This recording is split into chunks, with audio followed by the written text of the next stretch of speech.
Germán Martínez, qué gusto. Hace tiempo que no te veíamos, senador. Qué milagro, senador. Ni siquiera en el supermercado. No estoy muy repuesto.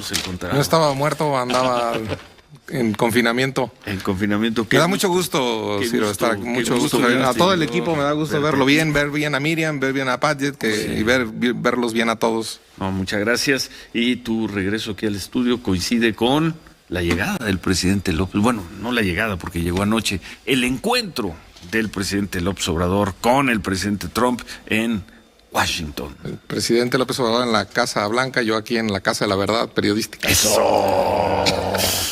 Y hasta me voy a poner de pie. Sí, no, yo también. No, yo bienvenido. Venga, senador. No, la verdad me da mucho gusto estar aquí. Y me da mucho gusto cómo inició la visita del presidente López Obrador a Washington. Entregarle una ofrenda floral al presidente Abraham Lincoln es un buen gesto, y yo creo que es bueno recordar que Abraham Lincoln era congresista cuando la guerra de invasión a México, y Abraham Lincoln se opuso a la invasión del ejército gringo a México. Se opuso desde entonces, es un presidente humanista, se opuso junto con otro norteamericano que México debe recordar y que no tiene estatuas, ahora que se andan tumbando las estatuas por todos lados, la de Colón, la de no sé quién. Aquí deberíamos hacerle una estatua a otro norteamericano que se opuso a la guerra, Henry David Thoreau. La verdad, y Abraham Lincoln se opusieron a esa guerra de Polk para invadirnos. Ha habido presidentes ahí, y está enterrado en Springfield el presidente Abraham Lincoln. Ahí está la pata de palo de Santana. Y yo me enojo de que se diga que el presidente López Obrador, casi compararlo con Santana ahorita, la verdad, en eso yo creo que está haciendo una buena visita, si se mantiene para favorecer al libre comercio, que tanto decían quienes se oponían a él en la campaña que iba a desfavorecer. Ahí está el Tratado de Libre Comercio, su nueva edición, va a inaugurarlo. Ahí ya obtuvimos ventaja, ahí ya vamos bien. Lo que haga o deshaga el troglodita, el gorila de Donald Trump, ese es problema de los norteamericanos. Yo lo veo que va en esto, Ciro, va bien, y si sacamos adelante unas fronteras abiertas para exportar aguacates de Michoacán, para exportar automóviles a los Estados Unidos, yo creo que en eso vamos bien y está cuidando bien, y que vaya acompañado de empresarios me parece un buen mensaje. Y no creo, claro, Trump es impredecible, pero no creo en los dos eventos en los que van a estar juntos que haya una grosería. Se ve que va muy protegida, muy cuidada la agenda. Probablemente hay una pregunta ahí en la conferencia de prensa donde no habrá preguntas, pero siempre en esas conferencias alguien brinca y pregunta, y yo creo que el presidente López Obrador la resolverá sin mayores problemas. ¿Qué sería? Una pregunta sobre los muertos, sobre la violencia o sobre el muro. O sobre las humillaciones de Donald Trump a los mexicanos. Yo creo que el presidente López Obrador va más que preparado para enfrentar esas preguntas, y por el contrario va a regresar diciendo: ya ven, me metí a la cueva de león, a la jaula de león, y aquí estoy. No, como decía antes, no nos quitaron ni una pluma, como decía Humberto. No le quitaron ni una pluma, mi gallo, Germán. Yo veo que aquí hay que recordar esa obsesión antinorteamericana de la llamada izquierda mexicana, todo eso lo está domando el presidente López Obrador, hay que decirlo. Ese odio a lo norteamericano no ha sido constructivo ni fue bueno para México. Son nuestros vecinos y debemos verlos sin complejos, sin prejuicios, a pesar de todas las heridas que tenemos en nuestra historia, y a pesar de que han sido en muchos casos solo sus intereses. La verdad es que el presidente ha domado el antinorteamericanismo de la izquierda, y eso es bueno, buenísimo. muchas de las cosas que tiene Estados Unidos, pues son parte de nuestra historia, de nuestra Constitución, la separación de poderes, el sistema de pesos y contrapesos, la Carta de Derechos Fundamentales. Nuestra primera Constitución de 1824 está copiada del sistema federalista de los padres fundadores de los Estados Unidos, y en eso Benito Juárez tenía buena relación con un presidente como Buchanan o con un presidente como Abraham Lincoln, y ha habido otros presidentes también que han sido muy buenos. A mí me hubiera gustado que la visita se redondeara yendo a ver a Nancy Pelosi a el Capitolio para agradecer que también el tratado fue firmado y fue ratificado por la mayoría de los demócratas. Eso como ya aquí, no ocurrió. Como aquí también fue aprobado por una inmensa mayoría de los distintos partidos. Eso hay que cuidarlo, eso es un tema de cuidado. Ahí hay empleos que ahora se necesitan, ahí hay remesas que ahora se necesitan. Enrique Quintana hoy dice que a lo mejor los datos no son tan graves, a lo mejor. No estoy diciendo. Enrique Quintana dice en su columna en el Financiero, alguien que sabe de economía, y que director del Financiero, director editorial del Financiero. Vamos a caer al 10% de nuestro Producto Interno Bruto, sí, pero a lo mejor la venta de automóviles es buena, eso quiere decir que el Tratado de Libre Comercio es bueno, pero que a lo mejor las remesas son buenas, eso quiere decir que la economía en Estados Unidos no se desacelera tanto como o no cae tanto como se tenía previsto. Entonces, cuidar la relación con Estados Unidos y cuidar la relación con los empresarios que acompañan al presidente, pues siempre es bueno para este momento de recesión económica que sin duda vamos a tener después de la pandemia. Bueno, bien entonces, bien el viaje.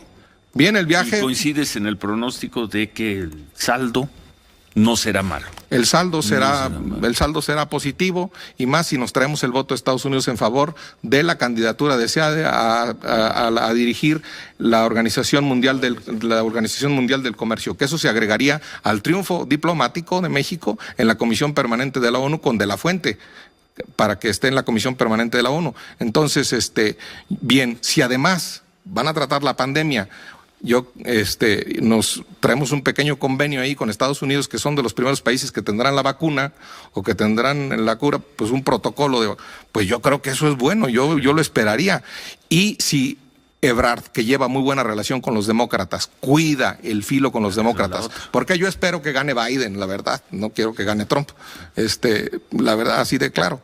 Y si gana Biden, la verdad es que cuide el canciller su relación con los demócratas, para que si hay algún demócrata sentido porque no lo fueron a ver, pues se cuide todo los intereses de México. Lo veo bien, estoy esperanzado en eso, y yo espero que haya buenos resultados. Es que eran los dos puntos. Ya ves la semana pasada cuántos artículos, comentarios en radio y televisión se hicieron.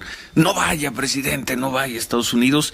Eran dos argumentos fundamentalmente. El primero, la humillación que viviría el presidente López Obrador, o que significaba en sí ir a ver a Donald Trump. Yo ese no lo entendí. Y el segundo, el agravio para los demócratas, que quizá, según las encuestas al día de hoy, ganen las elecciones y tengan un presidente, el presidente Biden, a partir de enero del próximo año. Eran los dos argumentos, la humillación y la furia demócrata por la visita del presidente López Obrador. ¿Están viendo a los Estados Unidos con esa visión, con esos anteojeras del antinorteamericanismo? ¿O creen que el embajador Landó, que es muy buena onda, la verdad es aquel metiche, hasta Henry Lane Wilson, que se metió incluso a asesinar a Francisco I. Madero? ¿Te imaginas si en aquel entonces existiera el Twitter, los tweets que habría puesto Henry Lane Wilson? Pues sí, digo que Dios lo tenga a fuego lento a Henry Lane Wilson. Pero porque yo creo en Madero, y además en Landó es una gente correctísima. Sí. Y ha habido buenos... Gran tuitero. Gran comunicador. Es una gente correcta, y quien confunda a Henry Lane Wilson con Landó, pues sí puede tener esos juicios y esos prejuicios históricos, o a Poinsett, o a eso, alguno de ellos. Sí. Entonces, la verdad es que no debemos ver a Estados Unidos así, lo debemos ver con dignidad, y lo debemos ver como un socio que tiene intereses en México, y que nosotros tenemos intereses también en Estados Unidos.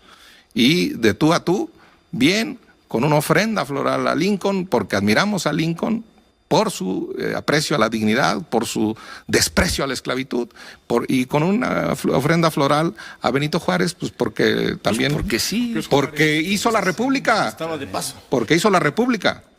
Porque admiró la República y porque acabó con la monarquía. Yo nada de monarquías sexenales ni nada de que esta es una nueva monarquía.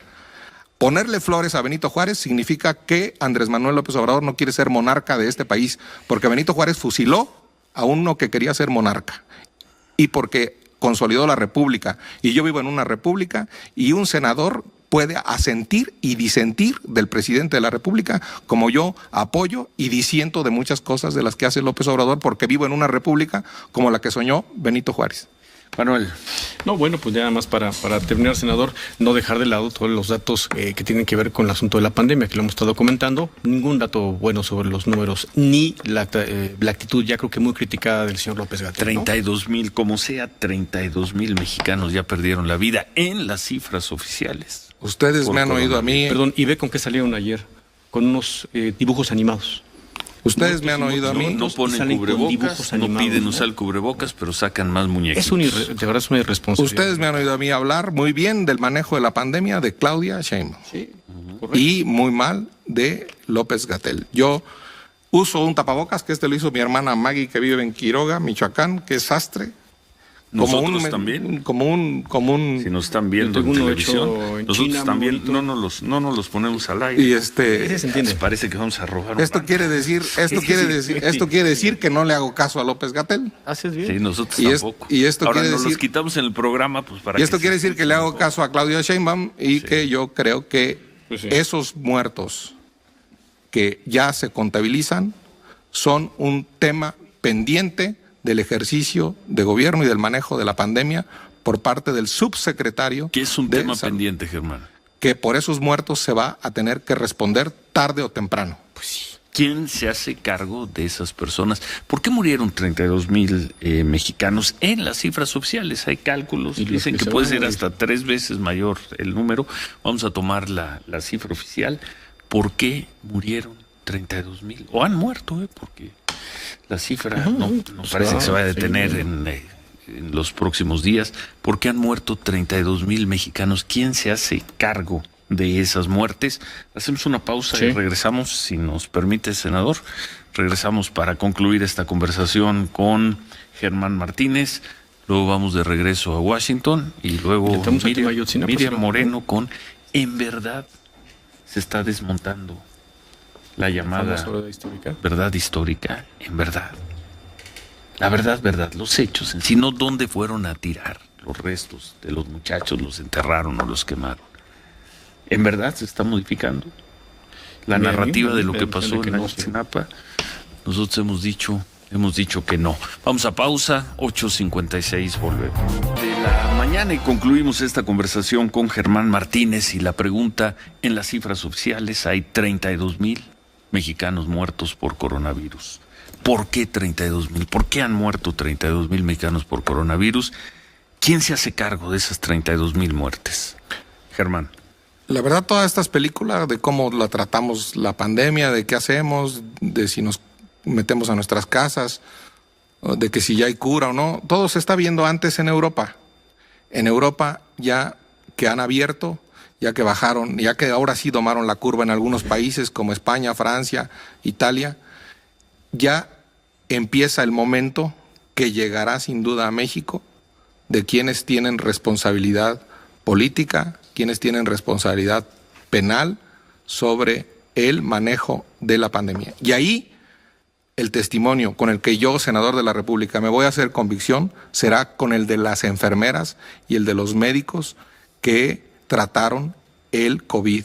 Su opinión para mí será la verdad legal para yo tomar posesión y juzgar y condenar a quien tenga esa responsabilidad, porque debe haber responsabilidad sobre estas muertes. No nos deben decir aquí que no hay una responsabilidad política y jurídica sobre el dolor de tantas familias que en algunos casos se pudo haber evitado y que si a juicio de esos médicos y de esas enfermeras se pudo haber evitado, debe pesar el juicio y la responsabilidad debe caer sobre quienes manejaron esto.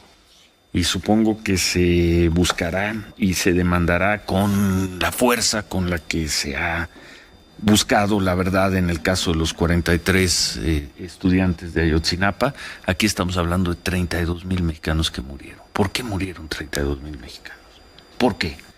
La autoridad nos dijo que íbamos a tomar las medidas, que se iban a tomar las medidas para que no llegáramos a las situaciones que veíamos en febrero, principios de marzo en Italia y en España. Ya lo rebasamos, números. Y bueno, vamos a dejar el caso de los contagios, que siempre puede ser debatible, que por el número de pruebas. ¿Por qué murieron en las cifras oficiales al día de ayer 32,000 mexicanos? Yo me quedo contigo, Germán, y es un tema que por más que haga el gobierno y los gobiernos, por decir que esto es como parte de una fatalidad, no es una fatalidad, hay políticas públicas, y hay una política de salud pública. La política, ¿se aplicó bien o no? ¿Cuántas de esas muertes se pudieron haber evitado con mejores indicaciones, con mejores protocolos, con mejores políticas, con mejores tratamientos? Fueron muerte, resultaron en muerte. Sí, eso es relevante. La política solo tiene un objetivo: evitar el sufrimiento evitable. El que no es evitable, pues eso es una fatalidad y eso ya. Pero el sufrimiento que fue evitable de esta pandemia en México debe tener responsables. Los buscaré como senador de la República, me haré de grupo, apoyaré a quienes busquen eso desde la sociedad civil, y esto debe tener claro los evitables. Los que no fueron evitables, pues los que son fatales, todos nos vamos a morir un día, pero en ese sentido yo creo que sí debe haber rendición de cuentas políticas y jurídicas de la pandemia en México. Qué gusto verte, Germán. Al contrario, me da mucho gusto a ustedes estar con el auditorio. Estamos en contacto. Y a ver si mañana, si quieres aquí o por teléfono, sí, nos puedes dar un comentario ya después de que se hayan reunido, platicado, comparecido ante la prensa, los presidentes... De la cena de los tamales de Chiltepín. Hombre, van a dar robarlo, no va a cenar, no hay nada que le sea afín al presidente. No. Corundas de Michoacán. Oye, ¿vas al Senado ahorita? Poner de moda. ¿No vas al Senado? ¿Mande? ¿Vas al Senado? No. Te salvaste, mira cómo estaba anoche el Senado, mira nada más 10 segundos, cómo estaba anoche el Senado en la República. Llovía y llovía. Cosa, y llovía. Qué vergüenza. Llovía. Ya platicaremos. Xochimilco. De esto. Ya platicaremos. Gracias, Germán. Gracias. Volvemos.